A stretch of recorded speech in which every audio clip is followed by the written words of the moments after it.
Compañeros. Me presento, yo soy Solista Rico Keslida Naira.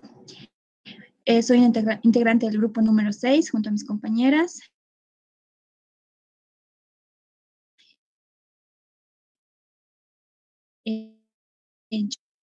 Joana, María Rey. Vamos a ver por darles un pequeño pantallazo de lo que voy a ir explicándoles en el transcurso de la clase, o cómo es la red de riego, los sistemas de riego, diseño de la red de conductos, pasos para el trazado de la red de canales, los criterios específicos para el trazado de los canales laterales, de qué dependerá los caudales de diseño de los canales, por supuesto, qué son los canales, los tipos de canales, la descripción y ubicación. Antes de pasar a la definición, quisiera hacer una pequeña introducción haciendo un comentario más que todo porque lo que nos ha llevado a optar por los sistemas de riego. Todos sabemos que la agricultura es un tema que se abarca desde hace bastante tiempo para la supervivencia del hombre, donde el uso del agua era indispensable. Este fue buscando métodos para poder transportar agua, obligando al hombre a buscar alternativas para poder transportar a su cultivo. Normalmente su cultivo se encontraba cerca del río, para más facilidad de riego, pero a veces la topografía donde se encontraba no acompañaba con el área a ser cultivada, dando lugar a lo que hoy conocemos como las redes de riego. ¿Pero qué son estas redes de riego? ¿O qué es la red de riego? Es el conjunto de estructuras que hace posible que una determinada área pueda ser cultivada con la aplicación de agua necesaria a las plantas. Cualquier sistema de riego debe someterse a un estudio previo para determinar si es el más idóneo, tomando en consideración desde el tipo de su vegetación hasta la forma de distribuir el agua para obtener el mejor rendimiento. Podemos ver dos distintas clasificaciones donde se clasifican de dos distintas formas. Uno, que es según la jerarquía, donde tenemos aquí una rama como denominada fuente, donde se va a transportar el agua, el que se trae desde el área de la toma, donde se va a ir dividiendo en canal primario, en canal secundario, canales terciarios, y estos ya son las áreas de cultivo denominadas canales cuaternarios o de campo.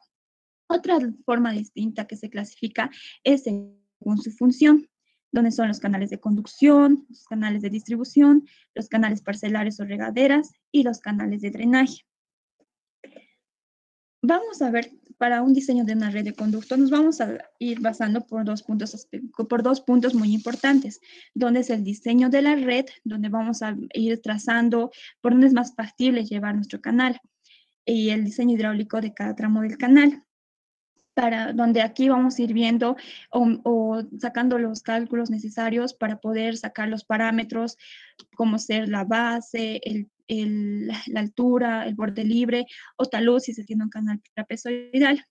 Para el diseño de nuestra red, vamos a tener pasos. Como paso número 1, vamos a definir la zona por regarse, es decir, el área de influencia. El área de influencia es el estudio a los efectos de determinar la demanda de agua para riego. El área de influencia de estos sistemas es la suma de sus parcelas. Por otra parte, en las zonas montañosas y especialmente en los sistemas campesinos, hay que tomar en cuenta que la superficie del área suele ser mayor al área estrictamente regable. ¿Esto por qué? Porque los agricultores dejan una parte del área bajo riego en descanso y rotan entre las parcelas por cultivarse. Es decir, es como un ciclo, ¿no? Por eso es que no compensa con el caudal que les proporciona. En otros textos de riego, estas zonas suelen llamarse bloques, módulos o sectores. La definición de estas zonas depende principalmente de la organización. Es muy aconsejable que los límites de las zonas o bloques de riego con los límites de los grupos que existen, se respeten, ¿no?, sus límites de área de cultivos y las zonas de riego. Como paso número 2, vamos a tener el trazo de los canales. Una vez que vayamos definiendo qué es nuestra área de influencia, vamos a trazar los canales que va a conducir el agua desde la fuente hasta la zona de riego. El trazado inicial se efectúa sobre un mapa topográfico con indicaciones de uso de tierra y curvas de nivel, consiguiendo así un primer acercamiento a la alineación horizontal y vertical de los canales. Para esto vamos a tratar de tener unos criterios específicos para poder tener un mejor trazado de canales, un mejor criterio para trazar los canales. ¿Cómo ser? Vamos a tratar de buscar a mantener la altura en los canales principales para poder regar la mayor superficie posible. Vamos a tratar de obtener el trazado de menor distancia entre la obra de toma y la zona de riego. El trazado debe efectuarse a la zona con menor dificultad de construcción. Nuestro trazado debe tratar de que haya un equilibrio entre relación de excavación y relleno, lo cual a veces es un poco complicado esa situación, porque normalmente mientras avanzamos en nuestro tramo y vamos haciendo la respectiva excavación, vamos a notar que el volumen de la excavación no va a compensar con el volumen del relleno, por eso debido a que nos encontramos con materia orgánica, puede ser ramas, troncos, inclusive esta basura, entonces hay que recurrir a bancos de préstamo para su relleno, ¿no? En los sistemas existentes, el trazado preferiblemente sigue la alineación de los canales existentes, con el fin de preservar la división espacial de los usuarios. Vamos a tener en cuenta también unos criterios específicos para el trazado de los canales laterales. En el trazado de todos los canales debe concertarse con los regantes y sobre todo con los propietarios de los terrenos que los van a atravesar.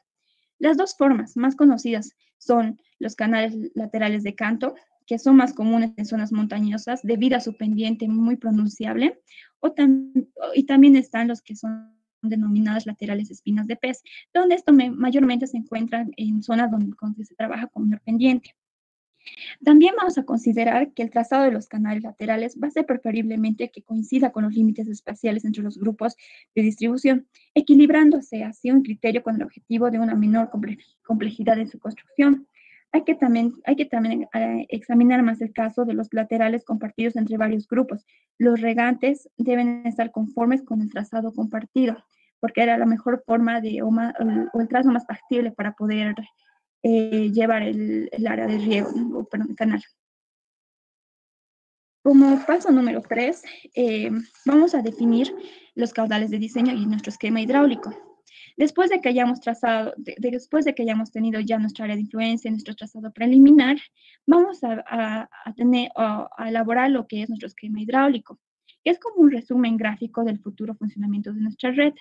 Vamos a indicar que los caudales de diseño de todos los tramos de canal, tomando en cuenta sus variantes caudales en el año, como también los cambios que existen entre caudales de día y de noche, para ir visualizando la futura operación del sistema, si es el mejor o el más factible. Para esto vamos a ir viendo que hay criterios específicos también para nuestra definición de los caudales, como por ejemplo, vamos a ver que la disponibilidad del agua en la fuente, la modalidad de distribución que hay en el sistema, las demandas de agua de los agricultores y el área por regarse. Vamos a considerar también los criterios siguientes, que todos los parámetros pueden variar a lo largo del año. Las demandas de agua de los agricultores dependen de los requerimientos de agua de sus cultivos. Sobre la base de la demanda y disponibilidad de agua de la fuente, se va a definir que los distintos caudales de diseño para el sistema entero. Al definir los caudales de diseño, hay que tomar muy en cuenta que si el riego va a ser continuo, las 24 horas al día. En la definición de los caudales, se va a considerar los argumentos de factibilidad social y económica. Vamos a tener también que la modalidad más opuestas, que son en el monoflujo y el que va a llevar el caudal entero para hasta la última parcela, el sistema va a implicar que todos los canales deben tener la misma capacidad de conducción y la distribución proporcional. Como paso número 4, vamos a ver que exista una coherencia interna en nuestra red.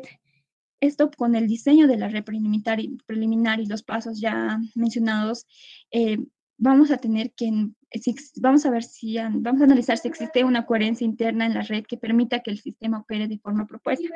Para esto vamos a tener, nos vamos a basar por 2 puntos, continuidad de caudal y la continuidad de energía de transporte de sólidos.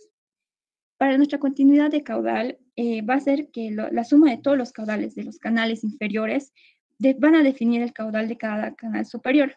Se va a verificar esta relación en el esquema hidráulico, tomando muy en cuenta la modalidad de distribución propuesta, en particular si existe monoflujo o multiflujo. Por ejemplo, acá tenemos un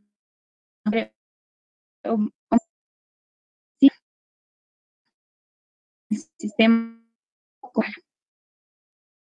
Otro punto que nos vamos a guiar para el tema de la coherencia interna de nuestra red va a ser la continuidad de energía de transporte de sólidos.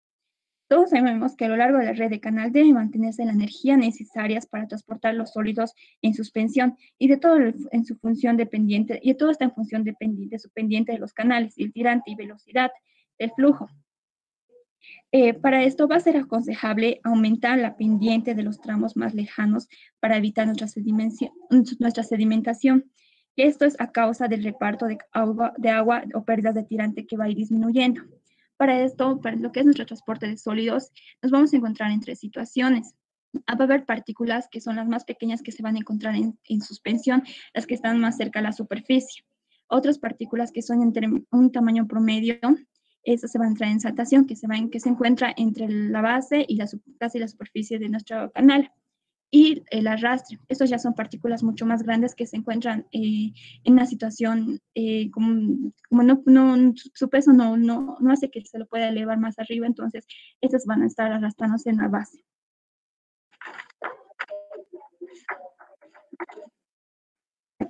Para ir viendo que muchos aspectos para ir considerándose para tomar nuestra coherencia, vamos a tomar en cuenta que en nuestras zonas montañosas es muy difícil cumplir con las exigencias, porque la topografía del terreno se encuentra con pendientes mayores cerca de nuestra zona de captación y menores en la zona de riego. En consecuencia, va a ser casi inevitable incluir reducciones de pendientes, donde habrá depósitos de sólidos. Para evitar esto y que ponga en riesgo el buen funcionamiento de nuestro sistema, los usuarios deben tener un estricto mantenimiento, o sea, también una limpieza en los tramos frecuentemente. Y más que todo, el proyectista debe ubicar los tramos de reducción de pendiente.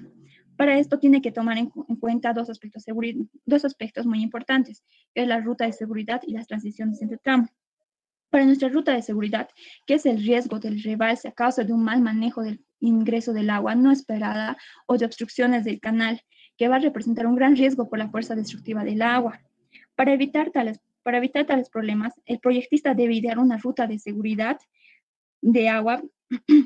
Para ello debe incluirse como vertederos de excedencias, por ejemplo, después de la entrada de un agua adicional, como sea las quebradas, y también que el proyectista debe prever lo que va a ocurrir en caso de una operación inadecuada e introducir las medidas necesarias para evitar flujos descontrolados. Para lo que es transiciones entre tramos, que son básicamente los cambios de sección, se diseñan tramos de transición gradual. Hay que tener cuidado en las transiciones de canales de diferente material, asegurándose que la fuerza del flujo no exceda la fuerza tractiva permitida. Ahora vamos a pasar a lo que viene siendo los canales. Viendo un video que hemos ido visitando que se encuentra aquí en Molino Blanco, en zona de Sacaba, de un canal de riego.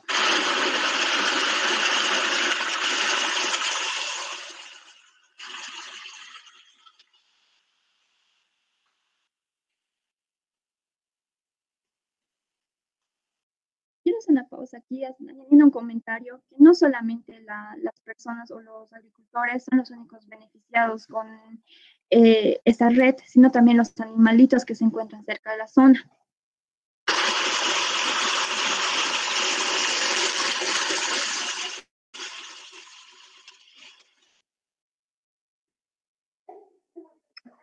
Un canal de riego es una vía fluvial construida con el propósito de llevar agua desde una fuente hacia el área de riego, utilizando para la agricultura.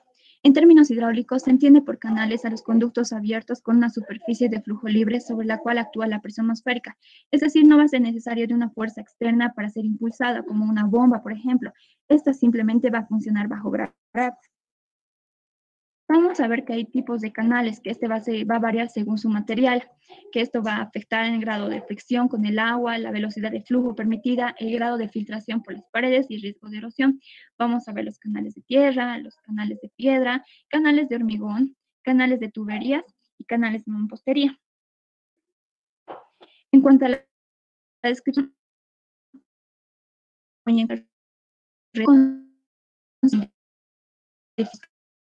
canterales. La ubicación de los tramos de la red va a depender principalmente del área por regarse, entre los límites comunitarios, el uso del suelo y la topografía. no va a ser lo mismo, o sea, van a respetar las áreas de las comunidades, como, no, por ejemplo, no pueden, esta área va a pertenecer a otro sistema de riego, estas igual van a pertenecer a otra, entonces tiene que haber como un límite entre los pobladores, porque también la topografía, ya sea en un terreno así plano o un terreno elevado, tiene mucho que ver y mucho que vaya a influir esto en cuanto a los canales, ¿no? Y bueno, ingeniero, entonces voy a proceder con mi compañera, la exposición, por favor.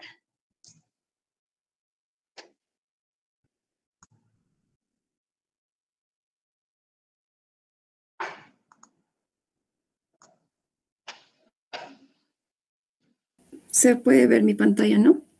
¿Me podrían confirmar, por favor? Sí. Gracias. Bueno, continuando.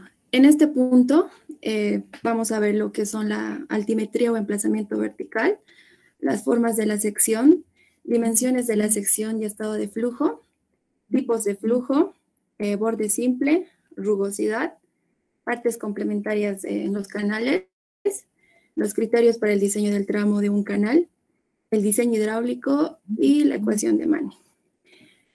Vamos a empezar con lo que es altimetría o emplazamiento vertical. ¿Por qué es importante esto? Porque las pendientes de los canales van a depender de las condiciones de flujo. ¿Esto para qué? Para controlar las velocidades de los caudales en los canales que se requieren en cada tramo. Y estos valores de las velocidades oscilan entre valores mínimos y máximos. Las formas de la sección. Generalmente en el diseño se aplican secciones regulares.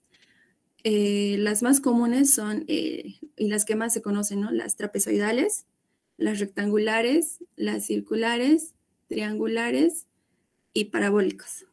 Vamos a empezar con los trapezoidales, que son canales de tierra debido a que proveen las pendientes necesarias para su estabilidad y obviamente estos canales son revestidos con hormigón, como se puede ver en la pantalla. Los rectangulares, que también son construidos con materiales estables, se los maneja en acueductos de maderas, son excavados en roca y también estos se los puede revestir. Los circulares, que mayormente estos se lo utilizan en alcantarillados de tamaños pequeños y medianos.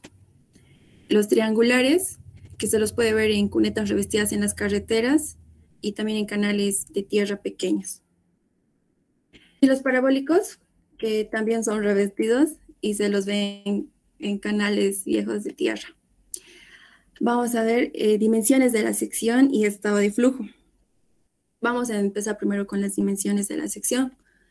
Para ello, vamos a mencionar a todos los elementos más importantes y en este caso vamos a tomar como ejemplo a una sección transversal, que es una de las más comunes que se puede ver en canales, donde los elementos de la sección son D, base del canal, Y es el tirante de agua, P es la superficie libre de agua, H es la profundidad total del canal, H menos Y es el borde libre, C es el ancho de corona, Phi es la inclinación de las paredes del canal, Z es el talud, A es el área de la sección transversal del flujo, P es el perímetro mojado y R es el radio hidráulico del canal.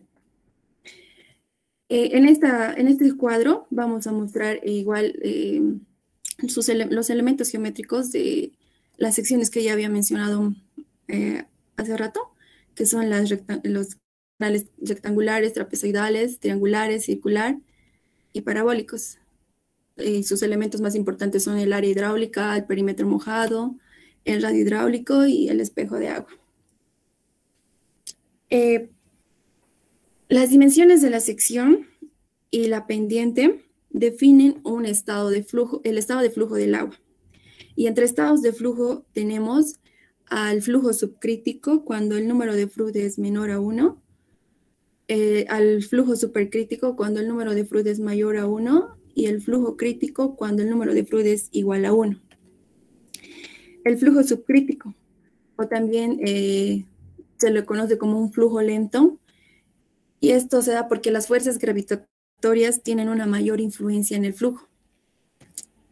El flujo supercrítico, o también se lo conoce como un flujo torrencial, y esto es debido a que las fuerzas de inercia tienen una mayor influencia en el flujo. Y también tenemos al flujo crítico, que también se lo conoce como el flujo de energía mínima, que esta es la combinación de las fuerzas inerciales y gravitatorias, que hacen que el flujo sea inestable y convirtiéndolo en un estado intermedio. Borde libre. El borde libre igual es importante para el diseño de los canales, ya que es la altura de seguridad que previene rebalses. ¿Y por qué se da estos rebalses? A consecuencia de que puede ser por oleaje, esto es por el viento, por cambios en el tirante, por las variaciones excepcionales del caudal, por un error de diseño o por un error de construcción. La rugosidad, que igual es importante, esta se puede expresar como un coeficiente n aplicado en la fórmula de Manning, como todos ya sabemos. Y en la siguiente tabla se muestra n para cada material que se requiere. Es decir, que este valor de n ya vienen definidos y solo se busca el valor para el material que se requiera o de qué va a estar construido tu canal. Y vas a la tabla, buscas el valor y lo utilizas. También vemos el coeficiente de rugosidad según Cowan. Y en esta expresión, el valor del coeficiente de rugosidad de Manning, n, que depende de lo siguiente. NB, que es un valor base de n para un cauce recto, uniforme y liso en función del material del fondo. N1 es el factor de corrección para implementar el efecto de las irregularidades superficiales. N2 es un valor que añade las variaciones de forma y tamaño de la sección del cauce. N3 es un valor que implementa el efecto de obstrucciones. N4, que es un valor que incorpora el efecto de presencia de vegetación. Y M es un factor corrector que implementa la sinuosidad del cauce. Otro punto importante es el número de Reynolds, ya que este sirve para determinar el comportamiento de un fluido, es decir, para determinar si el flujo de un fluido es laminar o turbulento. Cuando el número de Reynolds es menor a 2300, se dice que es un flujo laminar. Cuando el número de Reynolds está es menor a 2300 y mayor a 4000, se dice que estamos en una zona de transición, es decir, que se va de laminar a turbulento. Y cuando el número de Reynolds es mayor a 4000, el fluido es turbulento. Partes complementarias. Las partes complementarias dentro del canal, o lo que generalmente se construye como complemento, son los siguientes. Pueden ser pasarelas, paredes laterales, puentes vehiculares y rejillas de seguridad.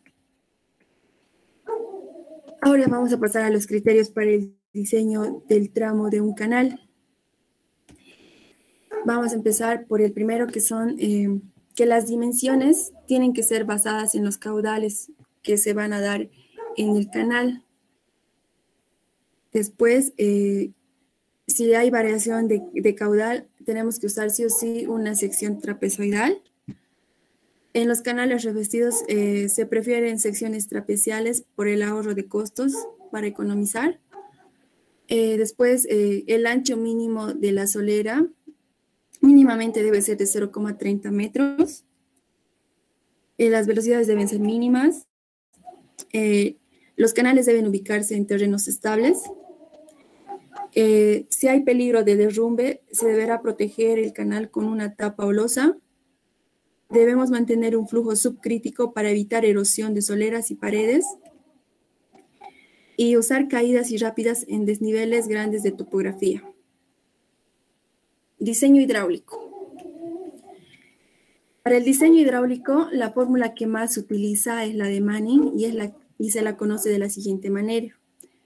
Q igual a por 1 dividido entre N por R a la 2/3 por S elevado a la 1/2, donde Q es el caudal conducido por el canal, A es el área transversal de la sección del flujo o área mojada, S es la pendiente longitudinal y R es el radio hidráulico de la sección de flujo. Y por último tenemos a N, que es el coeficiente de rugosidad. En los sistemas de riegos de agua, normalmente los flujos son uniformes y los flujos que se dan en canales rectos con secciones y pendientes constantes son no permanentes. Bueno, vamos a continuar con mi compañera.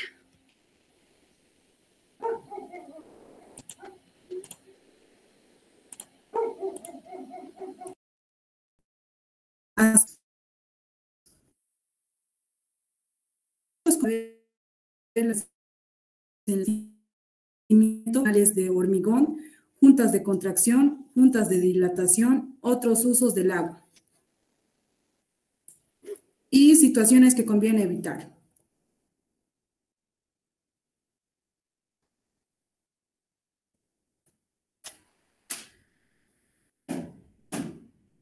Dos, la construcción de canales en laderas. Los canales en laderas requieren atención especial en cuanto a la estabilidad de su construcción para evitar inestabilidad estructural. ¿Por qué es importante construcción en canales en laderas? Porque podría ocurrir deslizamientos y esto podría obstruir el canal y frenar la circulación del agua. Y también como aquí también deslizamiento puede destruir el canal.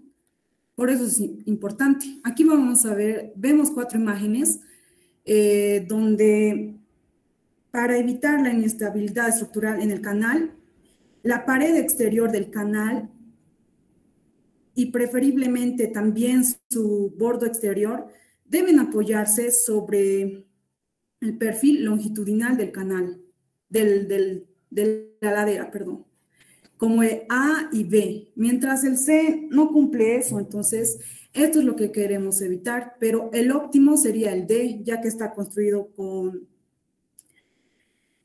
cortes de taludes. Así nos da más seguridad de que la ladera no pueda deslizarse. Revestimiento. Ustedes se preguntarán por qué he colocado esta parte en el revestimiento, nada que ver con ingeniería civil, solamente para que muchas personas se guían por revestimiento, como se ven en las imágenes, revestimiento interno de las casas, pero eso no nos importa a nosotros, nos importa qué es el revestimiento en canales, eso nos importa a nosotros, a los ingenieros civiles. Los revestimientos se entiende por una aplicación de una capa de material impermeable. Puede ser hormigón, puede ser hormigón prefabricado, puede ser mampostería. Objetivos de colocar el revestimiento: disminuir la pérdida de agua por infiltración, aumentar la velocidad del agua, reducción de la sección de canales, evita el crecimiento de vegetación, aumentar la velocidad del agua, disminuir el costo de mantenimiento y asegurar la solidez del canal.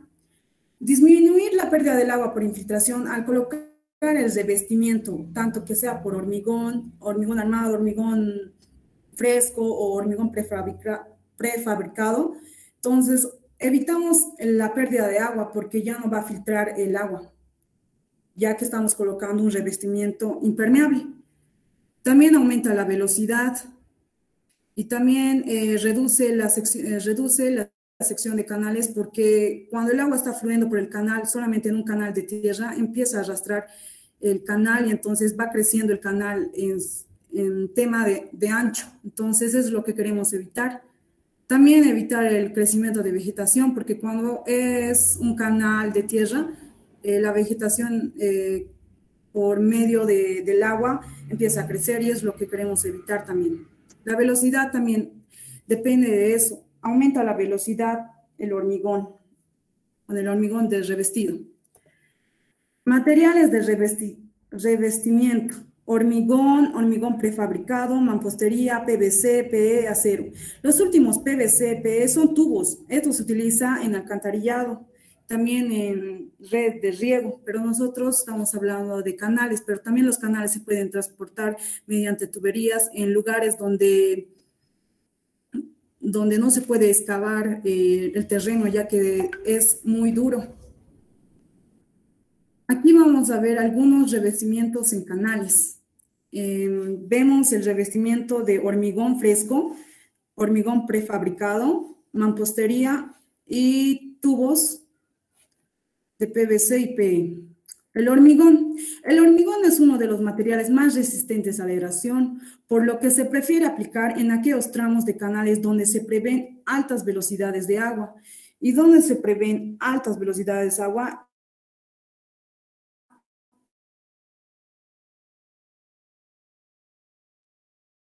De cambios de altura, a esfuerzos de tracción. Las astillas tienden a levantarlos.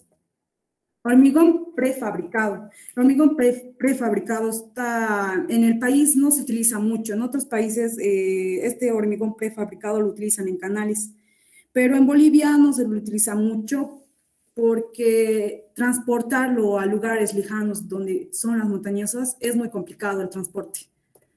Mampostería. Da buenos resultados reduciendo la infiltración siempre y cuando las piedras estén bien colocadas y cuenten con una buena cobertura de hormigón. Esto trata de decirnos que al colocar mampostería son piedras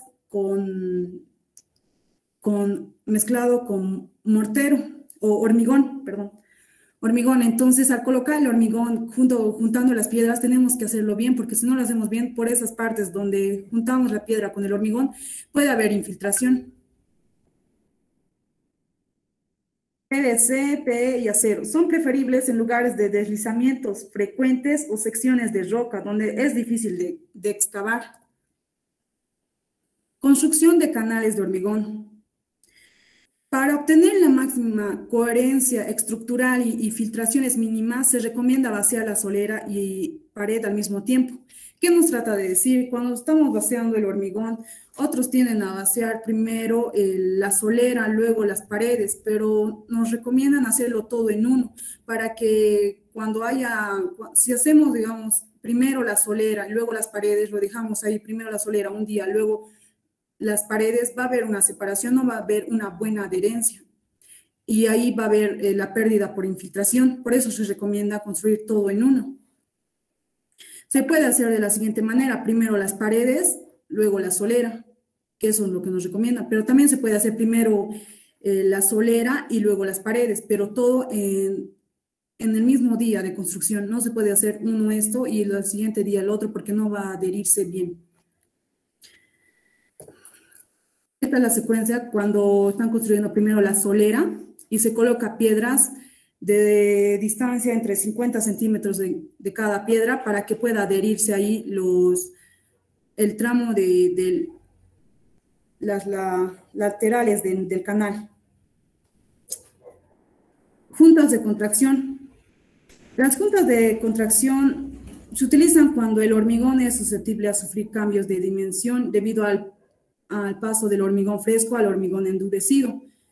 Esto lo podemos ver cuando el hormigón está empezándose a secar, vemos unas rajaduras. Entonces, ¿qué hacen las juntas? Las juntas ayudan a que esas rajaduras puedan ser controladas.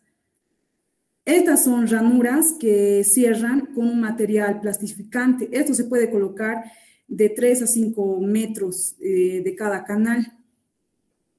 Como lo podemos ver un poco más atrás. Estas son las ranuras de contracción que se coloca cada 3 metros o 5 metros del canal para poder controlar las rajaduras.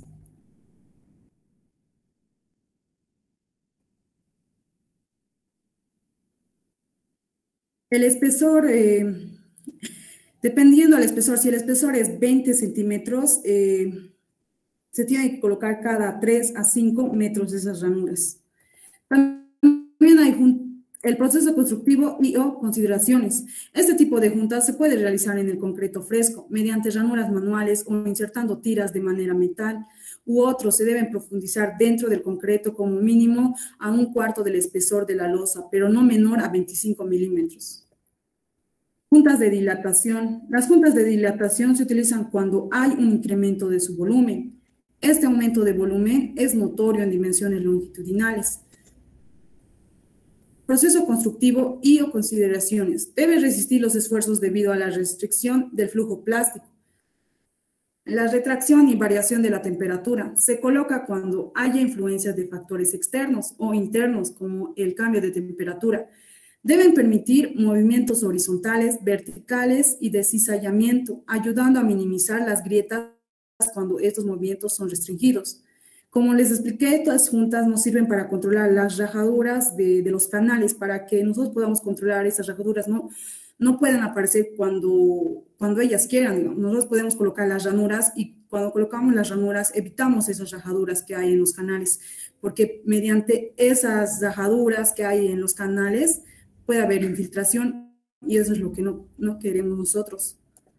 Otros usos del agua. En muchos sistemas de riego hay que adecuar los canales a los otros usos que se le dan el agua. Por ejemplo, en las lavanderías, abrevaderos, la construcción de estas obras es simple y debe basarse en la necesidad para su uso. ¿Qué nos trata de decir otros usos de agua?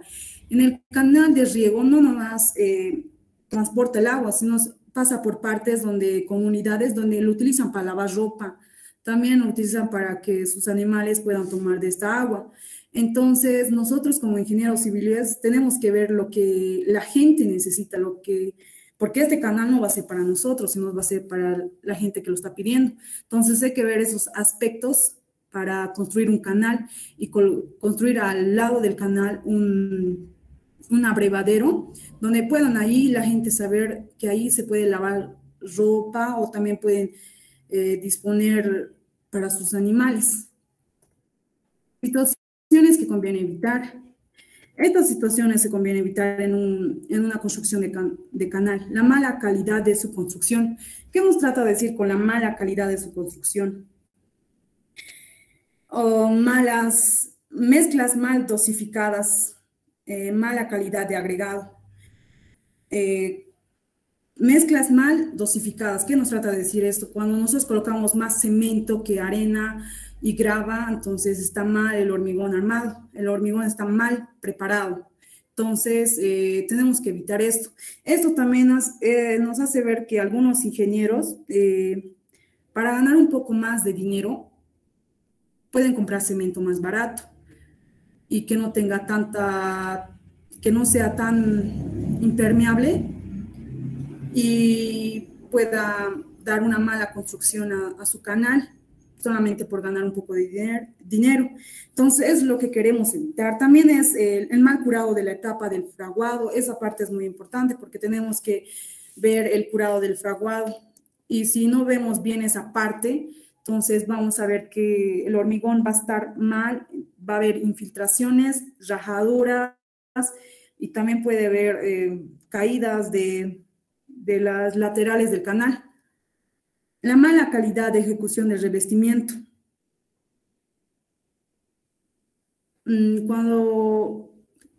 La mala calidad de ejecución del revestimiento, cuando no colocamos juntas de contracción o de dilatación, en ahí podemos ver esta mala calidad de ejecución del revestimiento. También no podemos colocar una rugosidad al canal, porque tiene que tener una rugosidad al canal para que pueda haber la velocidad rápida o lenta en algunos tramos. Tenemos que ver la rugosidad. Esa es la mala ejecución de revestimiento, es lo que nosotros tenemos que evitar. Filtraciones de agua por las juntas de construcción. Cuando se colocan las juntas de construcción o dilatación, tenemos que colocar un plastificante bueno, porque si no colocamos un plastificante bueno en las líneas de contracción que creamos como ranuras, entonces puede haber infiltración por ese medio. Es lo que tenemos que evitar. Construcción de canales con velocidades superiores a las permitidas. Es cuando nosotros sobredimensionamos un canal, pensamos que va a haber una velocidad más alta, pero no lo hay, entonces es gasto de dinero también. Peralte en curvas. En esta imagen lo vamos a entender más bien el peralte. Es la parte en las curvas donde lo crean un peralte aquí, pero esto no es recomendado. ¿Por qué? Porque cuando vaya bajando el canal baja siempre con sedimentos, entonces se va a acumular en esta parte y no es recomendable también porque es complejo construir esta parte del peralte.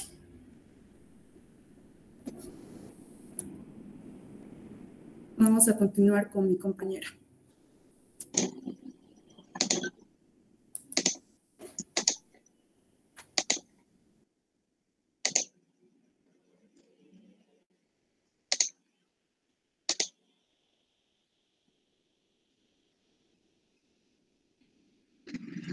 Voy a explicar la situación actual de riego en Bolivia. En esta parte veremos los datos de la agricultura bajo riego en Bolivia, la infraestructura del riego, la conexión con los recursos hídricos, el área de riego según la fuente de agua, los impactos del riego en el medio ambiente, el marco legal, el marco institucional y las estrategias para el sector de riego.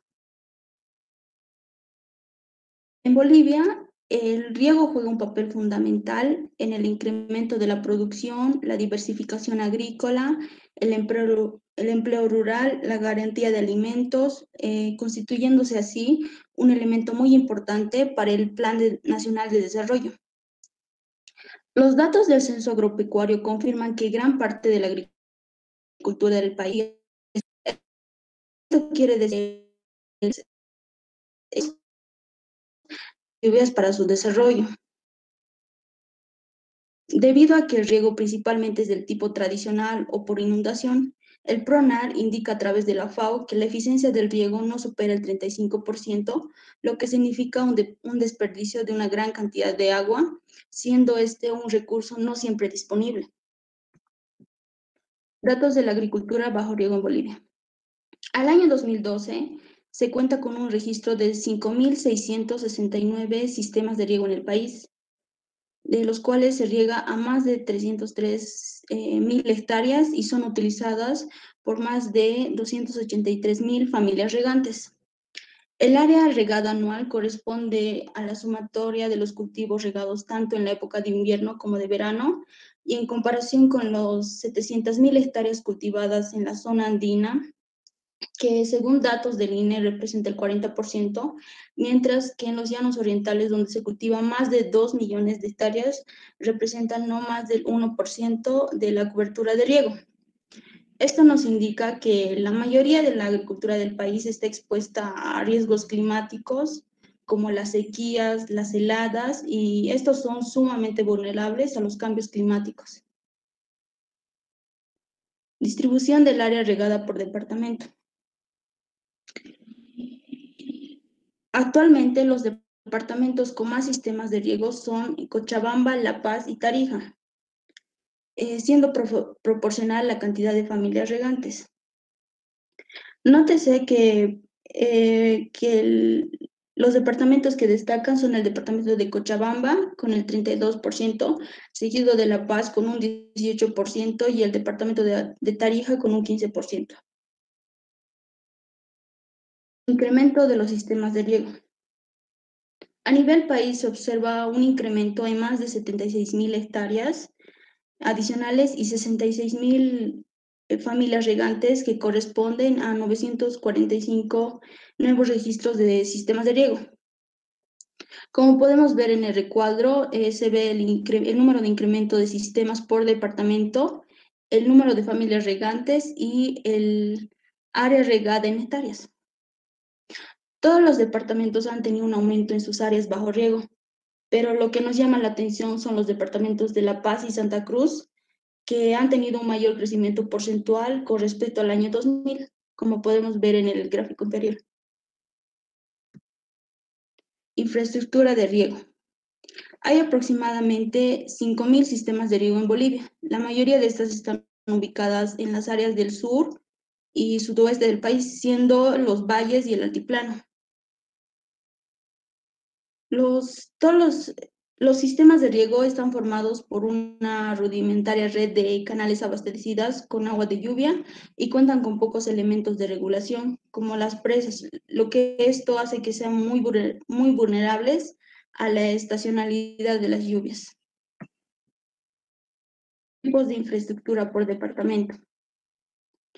Según la ficha de registro por departamento, podemos ver que la obra más frecuentada en la captación de agua en los ríos es la toma directa, utilizado tanto en sistemas rústicos como aquellos mejorados.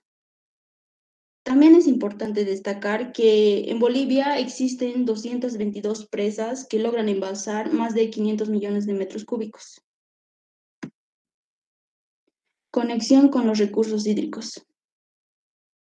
El riego representa el 94% de la extracción de agua o aproximadamente 2.000 millones de metros cúbicos anuales. El sistema hidrográfico está formado por 3 grandes cuencas, las cuales son la cuenca del río Amazonas, que mide aproximadamente 724.000 kilómetros cuadrados y cubre el 66% del territorio boliviano. La cuenca cerrada o endorreica, que cubre el 13% del territorio, y la cuenca del río de la Plata, que cubre el 21% del territorio del país. Clasificación de las cuencas según su concentración de sistemas. Se han analizado en total 312 cuencas, de las cuales se determinó que la cuenca que concentra más de 1.000 sistemas de riego es la del río Caine. Este es de gran extensión y atraviesa varios departamentos. Otras 17 cuencas que entre Insque, San Pedro, Limeta, Guadalquivir, Yapacaní y otras agrupan entre 50 a 100 sistemas en cada una. El resto de las 294 cuencas contienen entre 1 a 10 sistemas en cada una. Área de riego según la fuente de agua. El análisis según fuente de agua indica que cerca del 70% del área regada depende de la captación de aguas de ríos, manteniendo similar tendencia que en el año 2000. La mayoría de los ríos de montaña y valle presentan caudales muy fluctuantes que no ofrecen estabilidad ni seguridad en la dotación de agua. Como se puede ver en la imagen, la segunda fuente en orden de importancia son los embalses, que cubren el 13% del área regada. Esta es la fuente, se podría decir que esta es la fuente más segura, que permite así una planificación de calendario agrícola. Impactos del riego en el medio ambiente. Casi el 41% del territorio nacional boliviano ha perdido su capacidad de producción como consecuencia de la erosión del suelo. Un ejemplo son los minifundios del altiplano, que aceleran el proceso de degradación del suelo. Otro ejemplo sería el pastoreo excesivo y las ineficaces prácticas de riego, que han contribuido a la compresión y la salinización del suelo. La escorrentía agrícola, junto con las aguas hervidas domésticas de los municipios y los desechos de industrias y minas, es uno de los principales factores de la contaminación del agua en Bolivia. Marco legal. La Ley de Riego de 2004 tiene como objetivo administrar los recursos hídricos para regadío, establecer un nuevo marco institucional descentralizado, prohíbe la transferencia de los derechos sobre el agua, por tanto también la creación de mercados de agua, da prioridad a los derechos de los usuarios colectivos frente a los individuales, transfiere el control y el mantenimiento de la infraestructura de riego a granjeros locales, establece mecanismos participativos para promover inversiones en los sistemas de riego y reconoce al Ministerio del Agua como la Autoridad Nacional sobre el Agua y crea el Servicio Nacional de Riego y el Servicio Departamental de Riego. Marco institucional. El Ministerio de Medio Ambiente y Agua fue creado en el 2006 a través de la Ley 3.351. Este es responsable de planificar, implementar, supervisar, evaluar y financiar planes y políticas de riego. Seguido de esto, el Viceministerio de Riego tiene como objetivo garantizar el uso sostenible de agua para riego, promover las inversiones nacionales y locales, fortalecer la capacidad institucional a través de apoyo técnico y financiero. El SENARI, bajo la supervisión del Viceministerio de Riego, es responsable de planificar e implementar políticas de agua, otorgar derechos sobre el agua y resolver conflictos y coordinar a otras partes interesadas. ¿Cómo así supervisar al CEDERI? El CEDERI, bajo la supervisión del CENARI, es responsable de proponer estrategias de riego, aprobar el servicio departamental de riego, promover el desarrollo de capacidades entre los usuarios del agua y actualizar el registro de riego de los departamentos. Estrategias para el sector de riego. En julio del 2007, el Gobierno Nacional aprobó un nuevo Programa Nacional de Riego, PRONAR, para que esta se ponga en práctica entre el año 2007 y el año 2030. El nuevo PRONAR está formado por 5 grandes componentes, los cuales son apoyo a la producción agrícola y forestal, apoyo a la gestión de los recursos hídricos, fortalecimiento de las capacidades del marco institucional, aumento de la inversión en infraestructuras de riego y drenaje, y asistencia técnica integral, desarrollo de potencial e investigación. Inversión y financiación. Entre 1996 y 2005, el PRONAR llevó a cabo un total de 158 proyectos, invirtiendo así 20.000 millones de dólares en colaboración con el Banco Interamericano de Desarrollo, asociaciones de riego y gobiernos municipales.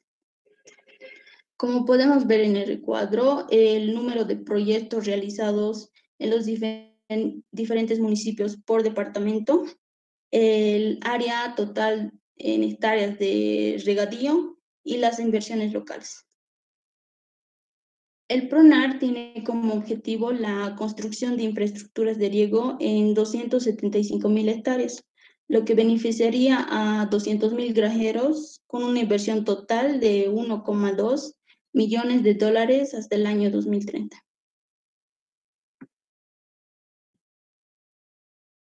Gracias por su atención. Ahora veremos la explicación de mi compañera del diseño de la obra.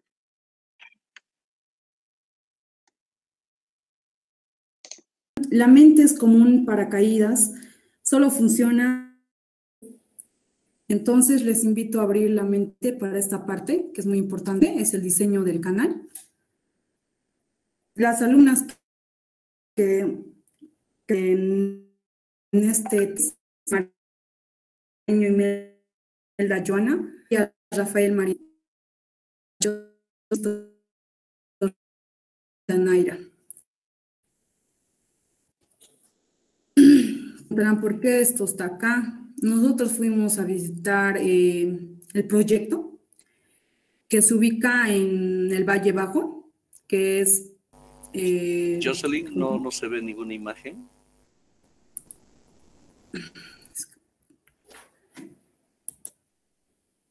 Va a disculpar.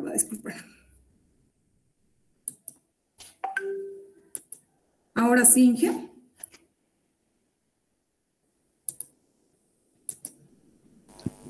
Sí, ahora sí. Va a disculpar, de nuevo voy a comenzar. Como les decía, ¿no? Voy a comenzar con una frase que dice, lo siguiente es como un paracaídas, solo funciona si se abre. Entonces les para esta parte que es muy importante, que es el diseño del canal.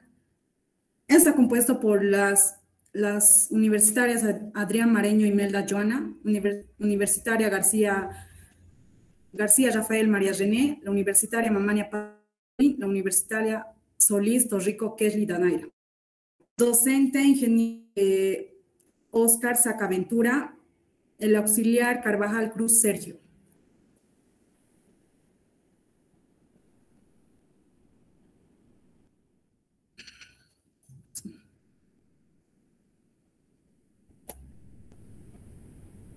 Un ratito, por favor.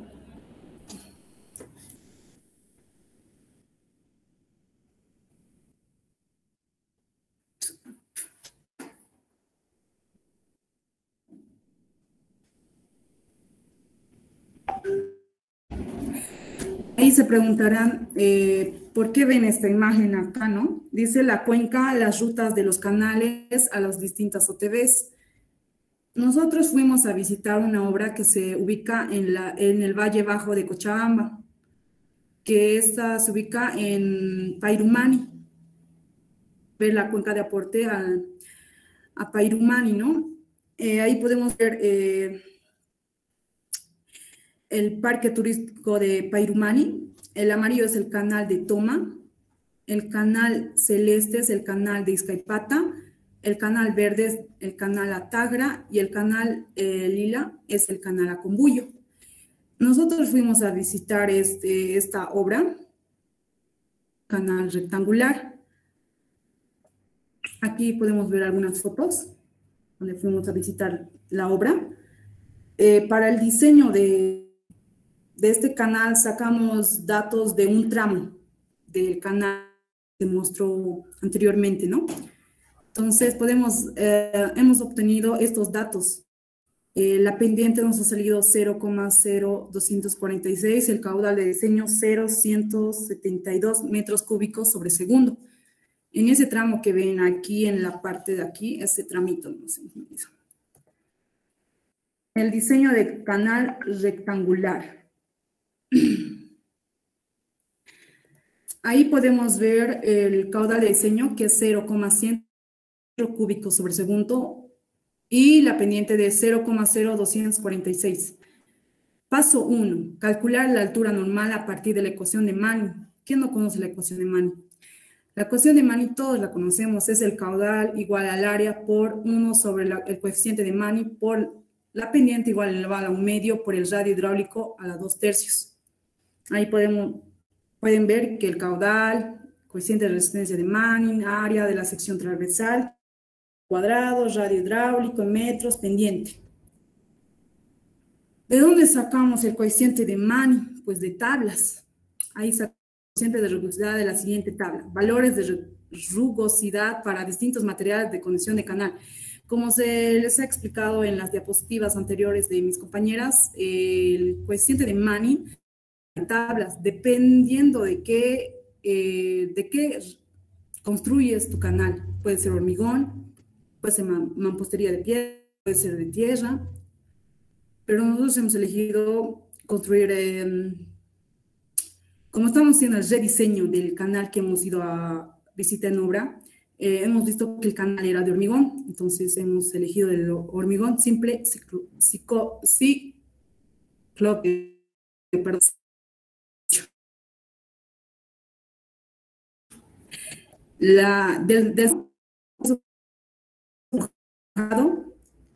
radio hidráulico y el área hidráulica.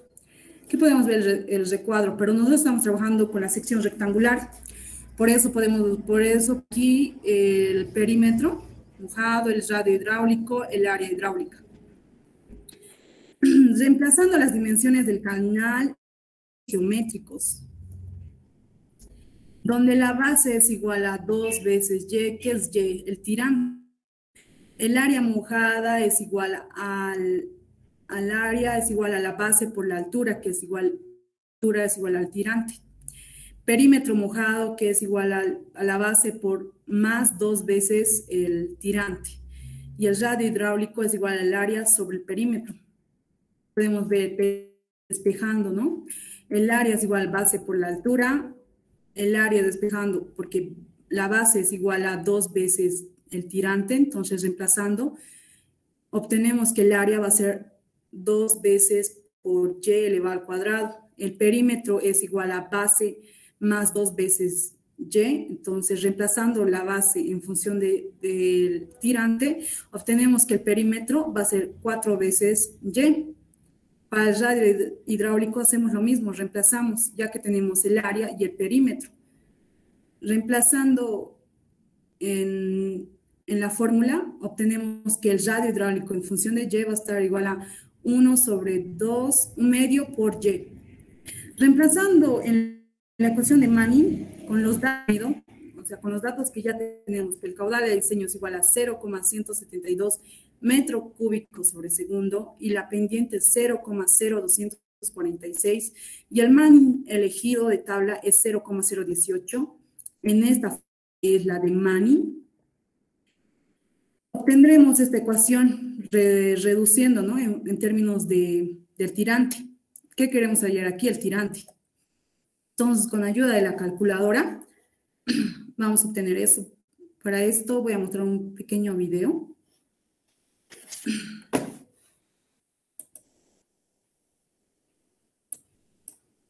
Ahí podemos ver que hemos colocado los datos.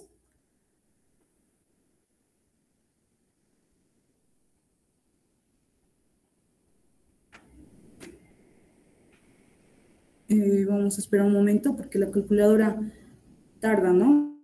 Resultados. Vamos colocando Solve.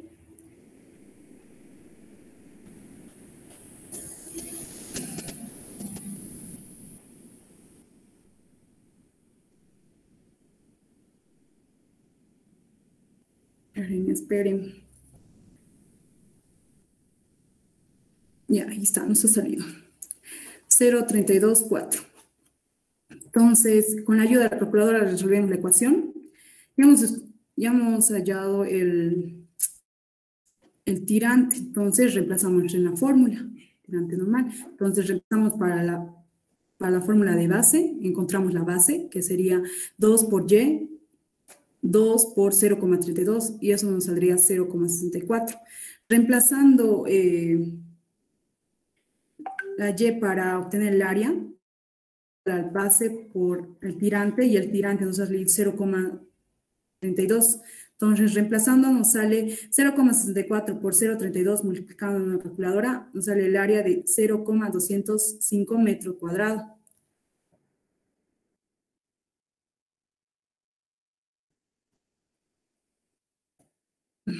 Un momentito.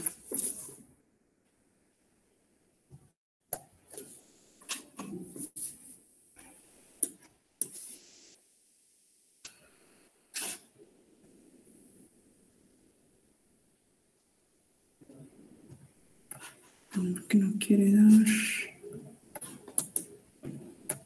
Estamos en esta parte. Ya. Paso 2.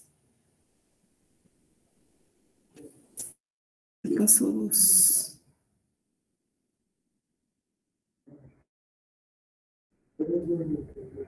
Ya. Paso 2. Utilizando la ecuación de la continuidad, sacamos la velocidad. Todos conocemos la ecuación de continuidad, que es el área por velocidad, donde el área va a ser el área mojada en metros cuadrados, la velocidad va a ser en metros sobre segundo y el caudal metro cúbico sobre segundo. Ahí tenemos el caudal que nosotros sacamos, es 0.172 metros cúbicos sobre segundo a 205 metros cuadrados. Despejando la velocidad, ya que estamos hallando la velocidad normal, sería la velocidad es igual al caudal sobre el área. Entonces, reemplazando los datos que nosotros tenemos, que es el caudal y el área, que sería 0,172 sobre 0,205, nos sale una velocidad normal a 0,839 metros sobre segundo. Para canales revestidos de hormigón, nos dicen que la velocidad mínima tiene que ser 0,7 metros sobre segundo y la velocidad máxima 3 metros sobre segundo. Entonces, nuestra velocidad normal nos salió a nosotras 0,839 metros sobre segundo, eso es mayor a 0,7 metros sobre segundo. Entonces, cumple según las recomendaciones de PRONAR. Ahora, ustedes se preguntarán, ¿qué es PRONAR? Adelante estaba explicando una de mis compañeras. Atención, les voy a recalcar, ¿no? El PRONAR es la investigación aplicada del Programa Nacional. Este programa investiga sobre el diseño y construcción de obras de riego. Puede ser como tomas laterales, también puede ser todos los temas que vamos a exponer en esta materia. Esto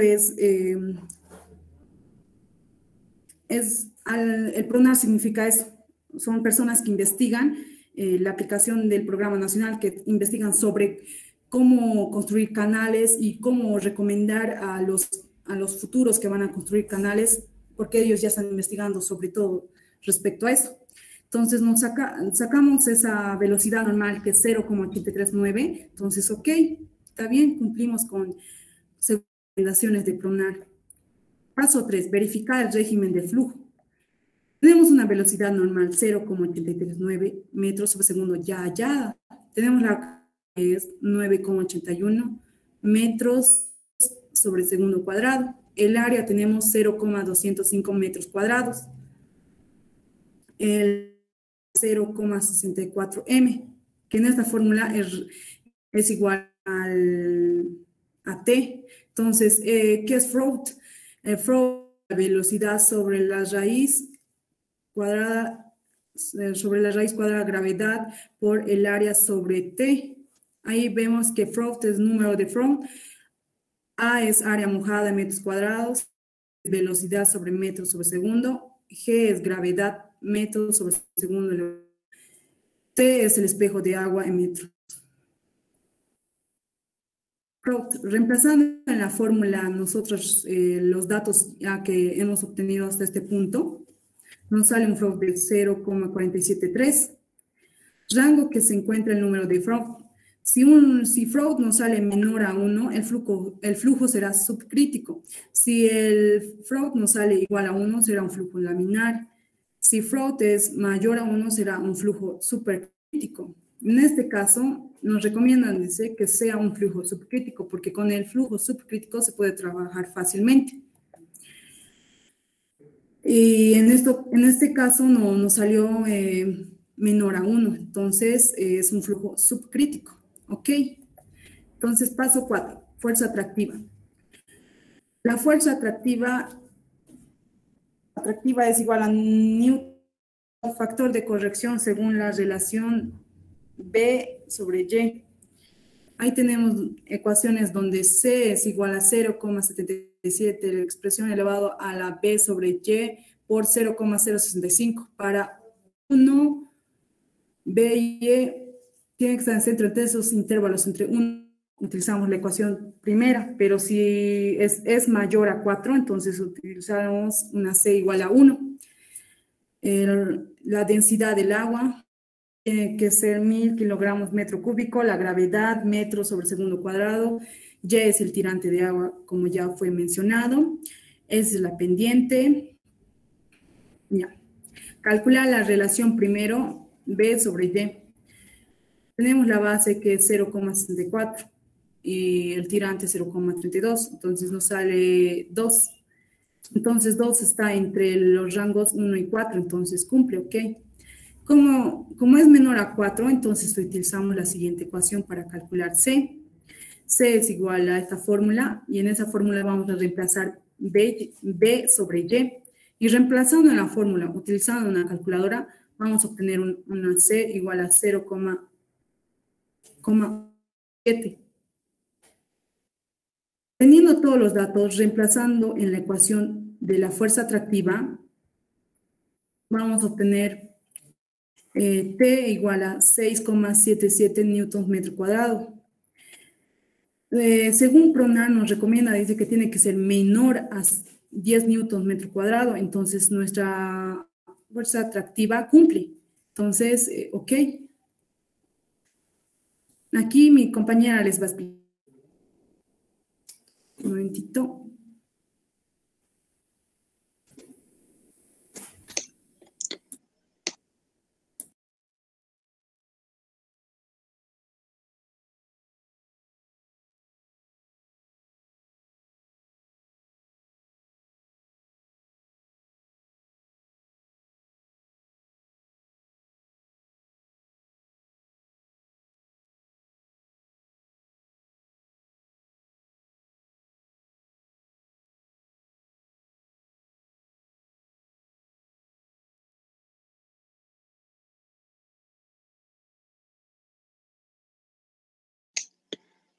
Paso 5, borde libre. El borde libre, según las recomendaciones, tiene que ser igual o aproximada a la mitad del tirante normal. Reemplazamos los datos que hemos obtenido del tirante normal, lo dividimos entre 2 y nos sale que el borde libre es igual a 0,16 metros. Según recomendaciones, el borde libre tiene que ser mayor o igual a 0,15 metros. Como nuestro borde libre es 0,16, entonces nuestro cálculo está bien. Paso 6, altura crítica. Para hallar la altura crítica utilizaremos la ecuación del régimen crítico, que es igual al caudal al cuadrado dividido entre la gravedad, igual al área mojada al cubo dividido entre el espejo de agua. Recordemos que el área mojada es igual a la base por el tirante en una sección rectangular. El espejo de agua es igual a la base, reemplazamos los datos, simplificamos, despejamos el tirante crítico, reemplazamos los valores y hallamos un tirante crítico igual a 0,17 metros. Paso 7, velocidad crítica. La velocidad crítica va a ser calculada a partir de la ecuación de Rho para un régimen crítico. Para una sección rectangular se tiene que el área mojada dividida entre el espejo de agua es igual al tirante. Reemplazamos el área entre el espejo de agua en la ecuación, simplificamos y recordemos que el número de Froude para un régimen crítico siempre va a ser 1. Reemplazamos valores y hallamos que la velocidad crítica es igual a 1,29 metros sobre segundo. Verificación de resultados en el software. En este caso, nosotros hicimos la verificación en el software de H-Canales. Primeramente, vamos a entrar al software y vamos a elegir la sección rectangular. Una vez hecho esto, nos aparecerá esta pantalla. Vamos a poner los datos del lugar, el tramo, el proyecto y el revestimiento. Esos datos no van a influir en nada en los cálculos, solo son datos que se ponen para como una indicación más.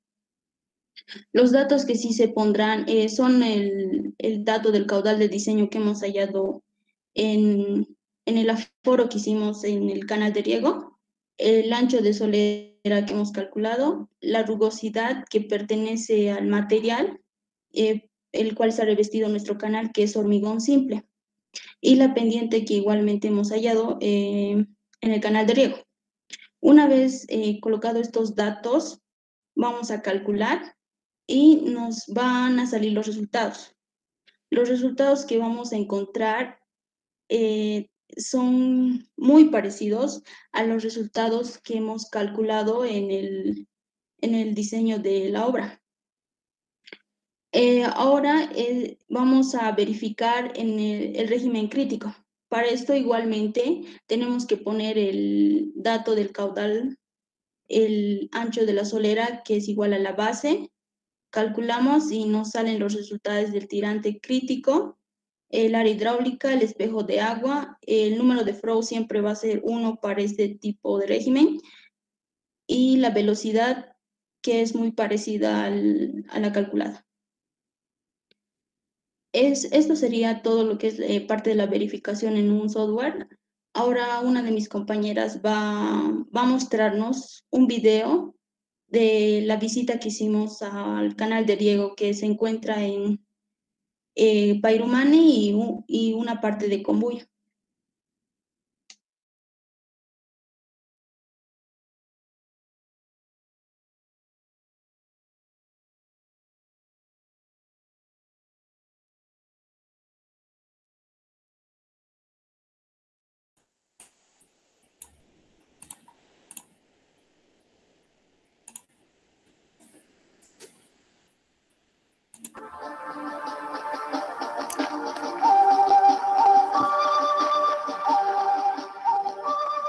Aquí podemos ver el canal proveniente del parque Pairumani, de las cuencas arriba del parque.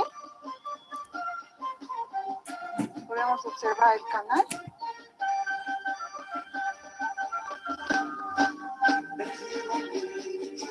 Donde yo vaya, la golpe llevaré.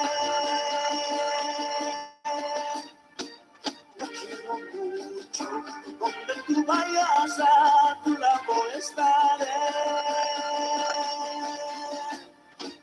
Amar no es primer ni pecado, este soy mi camino. Observar el canal que fue medido.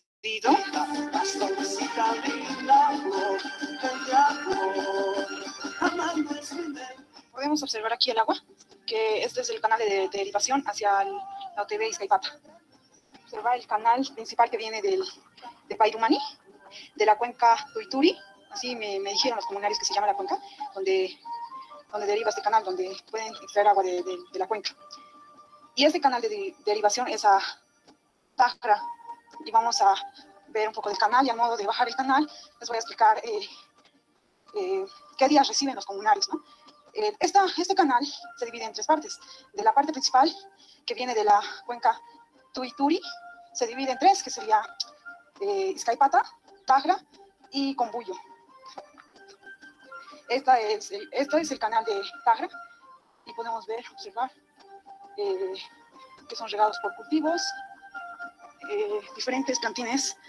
Estos reciben, ya que son tres OTBs que reciben de esta agua, los reciben un día cada uno. A la semana reciben 2 días cada OTB, y se van repartiendo de esa manera. Un día va todo solamente a Combuyo, y otro a Tajra, que ahorita no es su día, aquí se puede observar que no les tocó hoy, entonces por eso está vacía. Podemos observar que se utiliza esto, ¿no? Nuevamente para recalcar que se utiliza para cultivos de plantines, o también cultivos de verduras, cultivo de flores. Para eso se utiliza este canal, que fue creado por el gobierno. Me explicaron que este canal fue hecho también por los comunarios, ya que los comunarios ayudaron a hacer el excavado del terreno para que estos canales se puedan construir. Ellos colocaron un 30% del dinero, o 20% me dijeron, y todo lo demás lo colocó el gobierno. Se puede observar el canal, que está seco, ¿no? Pero este es el canal que recorre el canal hacia Tajra, y se va repartiendo para los terrenos.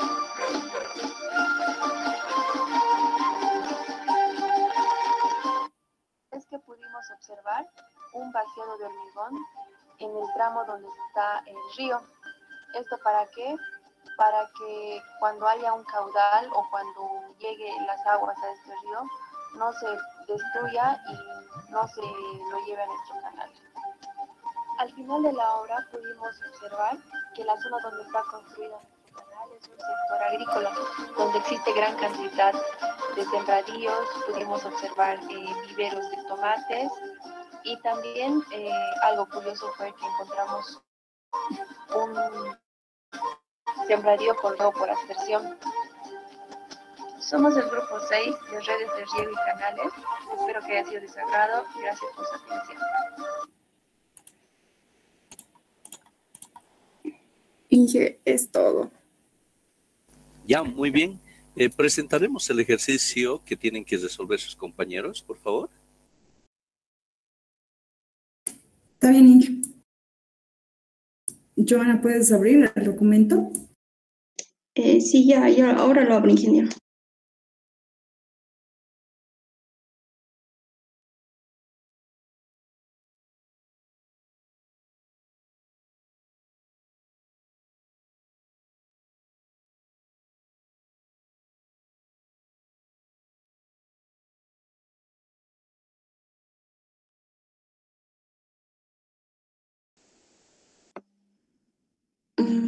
Se tiene que diseñar el canal rectangular, y para el caudal de diseño QD tienen que sumar el número del código SIS tienen que sumar el número del código SIS de cada uno. La sumatoria va a ser el caudal de diseño, y la pendiente ya es un dato que se da de entrada, y tienen que hallar todos los parámetros que hemos explicado.